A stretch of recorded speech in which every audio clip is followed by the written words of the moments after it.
Hello everyone, আসসালামু আলাইকুম। আশা করি আপনারা সবাই ভালো আছেন। আলহামদুলিল্লাহ, আমি অনেক ভালো আছি। আজকে আপনাদের সাথে শেয়ার করব তালের বড়া রেসিপি। প্রথমে যে সাদা সাদা দেখছিলেন ওগুলো হচ্ছে চাল, আতপ চাল বাটে দিছি, কারণ চালের গুঁড়া ছিল না। এই যে চালের গুঁড়া ছিল না, এই জন্য বাটে দিছি। আসলে চালের গুঁড়াটা দিলে কি মোচমোচা হয়ে খেতেও ভালো লাগে, আর এমনি শুধু অটো আটা দিয়ে করলে অতটা ভালো হয় না, টেস্ট হয় না। তারপর দিব চিনি পরিমাণ মতো।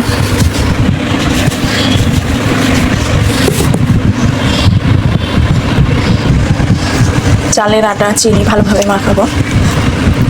চালের আটা দিছি শুধু তা না, এখন এখানে অটো আটা মিক্সড করবো। আসলে দুইটা আটাই যদি একসঙ্গে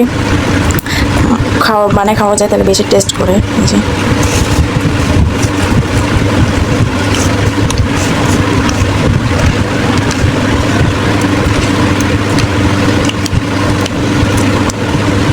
আপনারা যদি তালে বড়া করতে চান তাহলে অটো আটা আর হচ্ছে আতপ চালের হচ্ছে আটাটা করার চেষ্টা করবেন, খেতেও কিন্তু অনেক স্বাদ করে। তো এখানে আমি অটো আটা মিক্সড করি, চলেন। যে পরিমাণ মতো অটো আটা দিচ্ছি।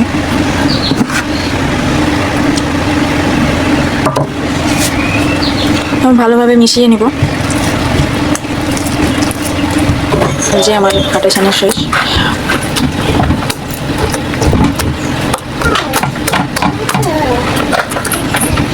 এই যে দেখেন কত সুন্দর ডুবো তেলের মধ্যে ভাসে তালের বড়াগুলো।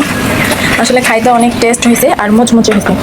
যাদের দাঁত নেই তারা করতে পারেন, শুধু অটো আটা দিয়ে খাইতে পারেন, অটো আটা দিয়ে বানাই খেতে পারেন। আর যাদের দাঁত আছে, চাবাইতে কোনো সমস্যা হয় না, তারা হচ্ছে একটু চালের আটা অর্ধেক 50% আর অটো আটা 40% দিয়ে ভালো করে মারবেন। তা দেখবেন অনেক সুন্দর মুচমুচে হবে। তো আজকের ভিডিও এই পর্যন্ত। সবাই ভালো থাকবেন, সুস্থ থাকবেন। আল্লাহ হাফেজ, আসসালামু আলাইকুম।